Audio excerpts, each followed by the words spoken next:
ఇక పల్నాడు జిల్లా గురుజాల నియోజకవర్గంలో సీఎంఆర్ఎఫ్ చెక్కుల పంపిణీ కార్యక్రమంలో ఎమ్మెల్యే ఎరపతినేని పాల్గొన్నారు. 510 లబ్ధిదారులకు 60,78,000 రూపాయల సహాయ నిధి చెక్కులను అందించారు.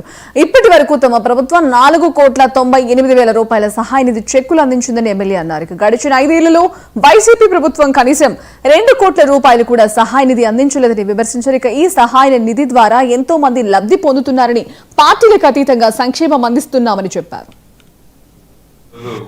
సీఎం రిలీఫ్ ఫండ్ చెక్కులు మన నియోజకవర్గ పరిధిలో మొత్తం 79 మందికి 60,78,711 రూపాయలు ఈరోజు మనం ఇవ్వడం జరుగుతుంది. గత నెలలో చూస్తే 4/11న 71 మందికి 57,03,788. అంటే మనం ఇప్పుడు ఇది 1 ఇయర్ బ్యాక్ ఇది మనం స్టార్ట్ చేసాం ప్రభుత్వం వచ్చిన తర్వాత.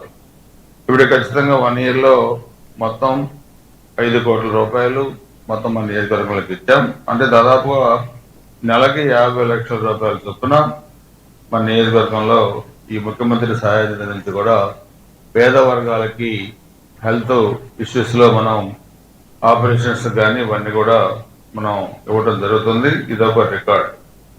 1924 మధ్య చూస్తే వైసీపీ ప్రభుత్వంలో మొత్తం 5 ఏళ్లలో వాళ్ళు 2 కోట్లు కూడా ఇవ్వలేకపోయారు. సో ఈరోజు మేజర్ అమౌంట్స్ 10 లక్షలు, 12 లక్షలు, 15 లక్షలు, 3 లక్షలు, 4 లక్షలు